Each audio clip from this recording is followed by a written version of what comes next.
Welcome back to my workshop. I have quite a busy workshop and I'm always making things for other people, but I never actually get around to making anything for me. So in this video, what I'm doing is I'm making a new bag for me. So no rush, can do what I want. It's perfect really, isn't it? So a couple of times a month I have to put a suit on, put a tie on, and off I go into the centre of London. It's a horrible experience. I wouldn't recommend it to anybody. But then I don't think anybody wants to be a commuter, do they? And I find myself in need of a bag. Not made anything for me for years. Ever since I made my last briefcase.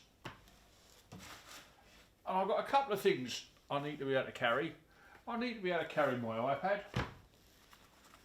And I need to be able to carry this real brick of a phone. So in this video I'm going to make a bag for me, a manly bag. Not a bag for ladies, a manly bag. And it needs to be able to contain these things with easy access but a certain level of security. The two seem to be a sort of argument against each other really, don't they? But I've got an idea, so let's see how we get on. I've got this lovely piece of leather. It's a bit thick. It's about 3mm, but it's a gorgeous piece. And this will do the job a treat. So let's start working out how we're going to do it. So it's design time. Always a feature in every one of my videos. I take you through the process of how I get to where I get to. So first of all, here's the iPad. Which way around are we going to have it? We could have it that way round, or we could have it that way round. If I do it that way round, I make maximum use of the leather, and as this is a bag for me, that's fine. I don't want to waste leather. And then I want to come back the other way, and I want a fairly decent overlap. So I'm going to go for 150mm because I want to put a little bit of decoration on this. So that to there. And then that, yeah, works a treat.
Now everything I've done up to now is pretty much the sort of thing I do on every single bag that I do.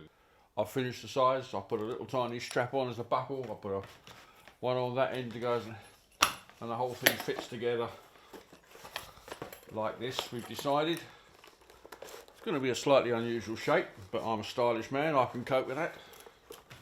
So as all the stuff I've done up to now is fairly run of the mill, I'm not bothered showing you that sort of stuff.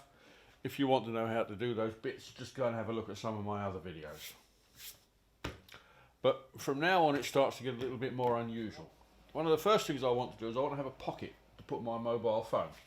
I did consider putting it on the back or perhaps on the side, but I spend a lot of time going on very crowded trains and it's too easy for someone to come along and nick it.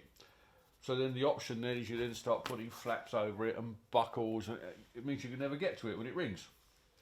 Not that anyone ever rings my phone, but that's beside the point. So what I've decided to do is to put it on the inside, like that.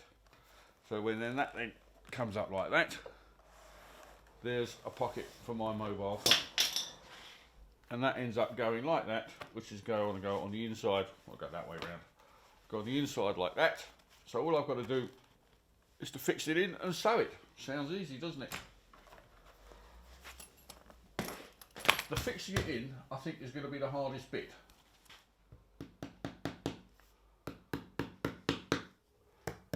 So, usual method, little tiny tacks. It's about halfway into it.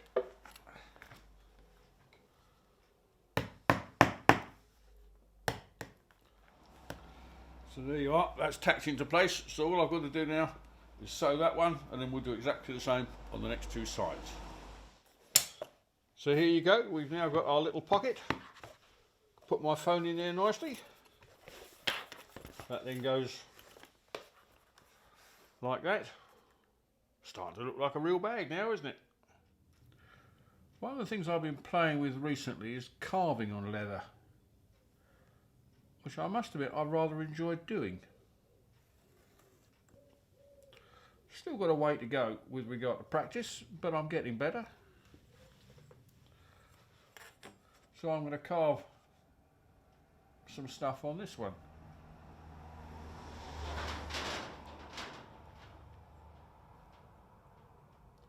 So I've soaked the leather, as you can see, for about 10 or 15 minutes. I'm drawing on with a gel pen, so don't worry, that will come off.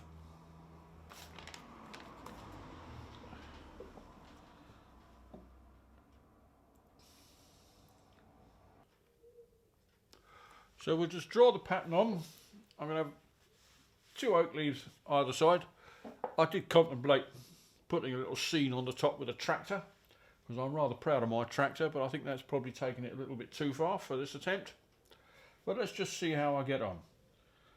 So there you go, that's the design I'm going to go for. I've got some oak leaves, a little bit of a border, and a little tulip in the middle there. I rather like drawing tulips. My daughter, who is my fashion consultant, assures me this is all the rage now, referred to as Prairie Chic. So for the first time in my life, I'm going to be on trend. Well, that's a lovely little design. Let's see if we can actually carve it.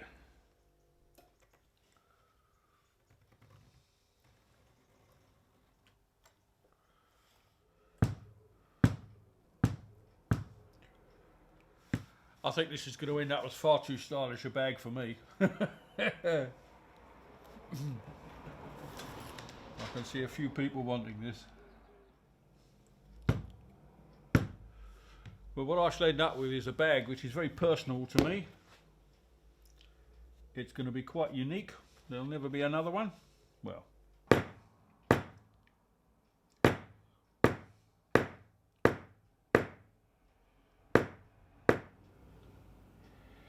So there you go, it's not a classic carving, but I'm rather proud of that. It's going to make a very stylish bag.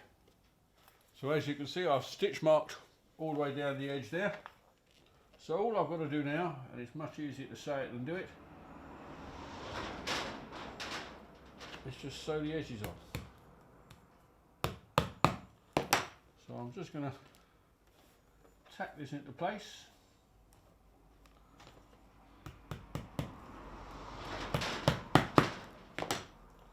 I'll put a tack in every sort of 5 or 6 centimetres. Now if you'd like to find out some of the other projects I'm up to, because not everything makes it a video, you can always sign up for the blog, the details of which are on the bottom of the screen. And I've also started putting a few of my products for sale on the Fitzrobbie website. So go and have a look at those. There's always a danger you might want one of those as well. Also on the Fitzrobbie website you'll find the Heritage Craft project books. This is where I pick a subject around one of the videos and I publish a little tiny book about it. Gives you some plans, gives you some details, tells you how to do it. And then when viewed in conjunction with the video as well, means you should be able to finish the project.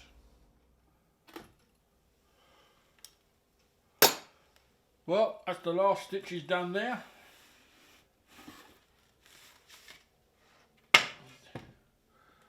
forgotten how I hated doing those sort of corners. It takes forever. It's actually taken about 2 hours to do both sides. So now I need to shape it and finish it. And then once that bit's done, then the bag itself is actually finished. All I then need to do is do the strap. Theoretically, as I'm the only person who's ever going to use this bag, I could just put 2 bits of leather up and over, sew them into place, and that would do. I'm never going to need to adjust it, am I? On the other hand, that does rather go against all the principles of good design. And I also think having a buckle halfway up the strap always looks quite nice. So I've made myself a short bit of strap with a buckle on, put a keep on it as well, all sewn together. You'll notice that I've cut a little indent out there. That's because the little ring I've put on the side here is only 25mm across. Although I'm using a 40mm strap, to actually get hold of these in 40mm is nigh on impossible. I did have a conversation with the manufacturers this morning, and they said whilst they have them in their catalogue, they can't actually remember when they last sold any. Needless to say, they didn't have them in stock. I keep 25mm ones in my stock, so therefore that's what I've sewn into here. And therefore you make a little tiny indent. Now I suppose it doesn't make a great amount of difference as to which side of the bag you sew this on, but I'm right-handed, therefore I like to wear a bag on the left, and therefore I want this on the leading edge. So that's going to go there, so I want that there, so it's up across the front of my body. So therefore I'm sewing it on the right-hand side of the bag. That will go into there, like that, and then I'll sew that into place like that. I'll then do exactly the same with the strap there.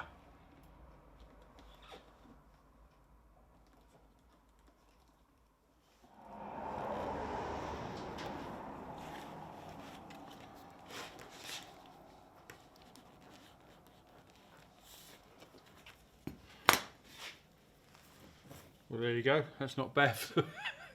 I was going to say for the first attempt, there's about 12 or 14 I've done. Normally I sort of put a point on the end of these, but this time, because the whole bag is rounded, I decided to put curves on the end of everything.